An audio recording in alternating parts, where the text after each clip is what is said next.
بسم اللہ الرحمن الرحیم۔ السلام علیکم۔ بے شک قرآن مجید دلوں کا سکون ہے اور ہماری ہر الجھن کا واحد حل ہے۔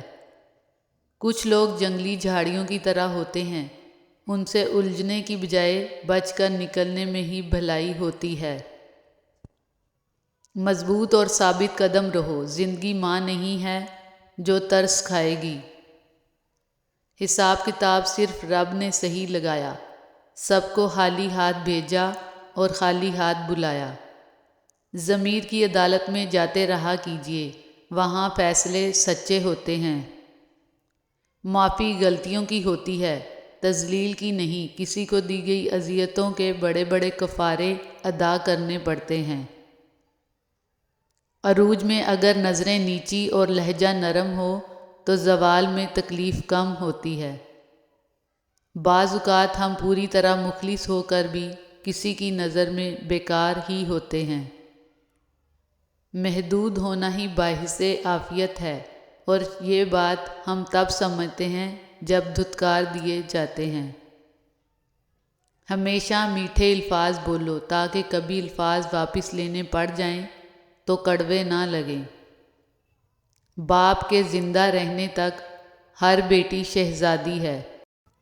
چھوٹی چھوٹی باتیں بڑے بڑے رشتوں میں ایسے بدگمانی کے سوراخ کر دیتی ہیں کہ انسان ساری عمر ان سوراخوں میں وضاحتوں کی اینٹیں لگا کر بھی اپنے خوبصورت رشتوں کو نہیں بچا سکتا۔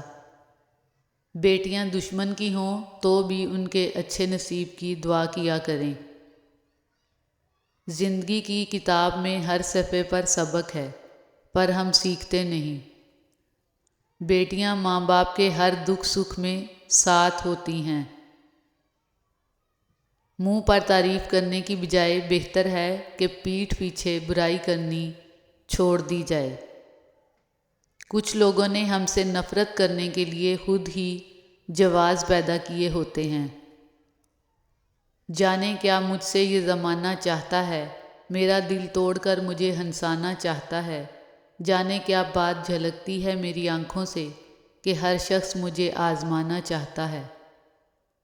توحید تو یہ ہے کہ خدا حشر میں کہہ دے، یہ بندہ دو عالم سے خفا میرے لیے ہے۔ لوگ حسد انسان سے نہیں بلکہ اس کی زندگی میں موجود سکون، خوشیوں، کامیابیوں اور اس کو میسر نعمتوں سے کرتے ہیں۔ محبت کے سفر میں سوال یہ نہیں ہوتا کہ چھاؤں میں کون ساتھ بیٹھے گا، سوال تو یہ ہے کہ کڑی دھوپ میں کون آئے گا جو سائے کی تلاش میں آپ کا سایہ بن کر آپ کے ساتھ رہے۔ لوگوں کو اتنی جلدی معاف کر دیا کرو جتنی جلدی تم اللہ تعالیٰ سے امید رکھتے ہو۔ اخلاق یہ ہے کہ اللہ کی رضا کے لیے اپنے مزاج کو بد اخلاق نہ ہونے دیں۔ جو کہتے ہیں پیچھے مڑ مڑ کر ماضی کو نہیں دیکھنا چاہیے، غلط کہتے ہیں، بار بار دیکھنا چاہیے تاکہ اپنی اوقات یاد رہے، کہاں سے چلے تھے کہاں جا پہنچے، کیا کیا غلطیاں کیں اور کیا سبق سیکھے۔ ہم نیکی اس وقت کرتے ہیں جب برائی کے قابل نہیں رہتے۔ جو دروازے آپ کے لیے ہوتے ہیں وہ بنا آپ کی دستک کے آپ کی آہٹ پر ہی کھل جاتے ہیں۔ ایک انسان آپ کو مل کر خوش ہوتا ہے، دوسرا آپ کو چھوڑ کر خوش ہوتا ہے۔ آپ پریشان نہ ہوں، اصل نکتہ یہ ہے آپ دونوں کی خوشی کا ذریعہ ہیں۔ عقابوں سے پرواز میں اگر اونچ نیچ ہو بھی جائے تب بھی کبوں کا ان پر ہنسنے کا کوئی حق نہیں بنتا۔ اگر ساتھ دینے والا لڑکھڑا جائے تو اسے سنبھال لیا جاتا ہے، تبدیل نہیں کیا جاتا۔ لالچ پر رشتوں کی بنیادیں نہیں رکھنی چاہیے۔ وہ شخص کبھی بھی خالص ہو کر آپ سے محبت نہیں کر سکتا جس نے رشتوں میں باقاعدہ ڈیل کی ہوئی ہوتی ہے۔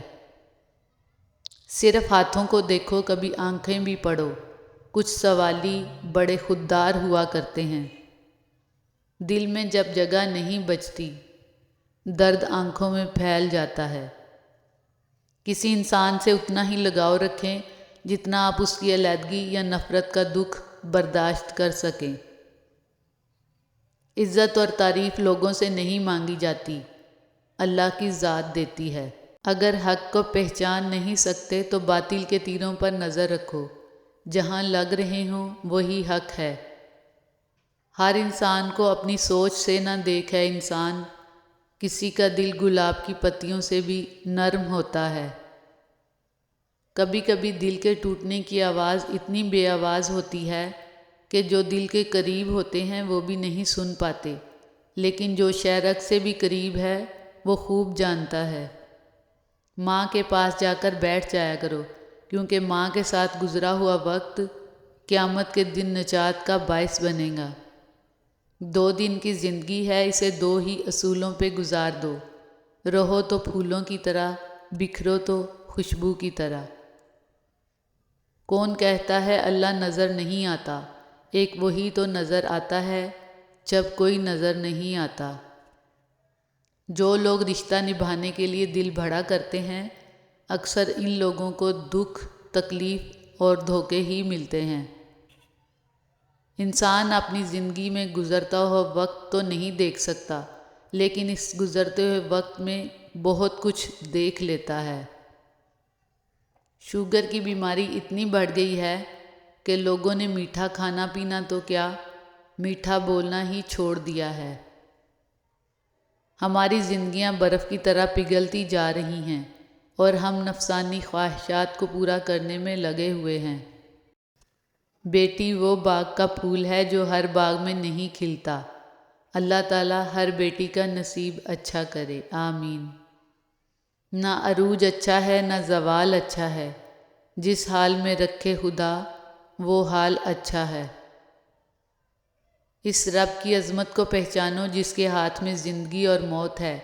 کئی لوگ زہر پی کر آتے ہیں پھر بھی بچ جاتے ہیں، اور کئی لوگ بچنے کے لیے ہسپتالوں میں جاتے ہیں پھر بھی مر جاتے ہیں۔ واہ میرے رب، تیری عظمت اور شان کے کیا کہنے۔ صبر کی حد یہ ہے کہ تقدیر پر کوئی اعتراض نہ ہو۔ میں اللہ تعالیٰ کی پناہ چاہتی ہوں ہر اس غم سے جو خاموشی سے دل کو کھا جاتا ہے۔ ہمیں پتہ بھی نہیں ہوتا کہ ہمارا رب ہمیں کس کس مقام پر گرنے سے پہلے ہی تھام لیتا ہے۔ صبر کرنے والے کا صبر رائگاں نہیں جاتا۔ اللہ پاک آزمائش کے بعد ہریالی کرتا ہے، وہ اندھیروں میں روشنی کرتا ہے، وہ مقفل راہوں کو سہل کر کے خود منزل تک لے جاتا ہے۔ بس بھروسہ رکھیے اللہ تعالیٰ پر۔ صبح جلدی صرف 4 چیزیں اٹھاتی ہیں: نماز، ماں، محنت اور مجبوریاں۔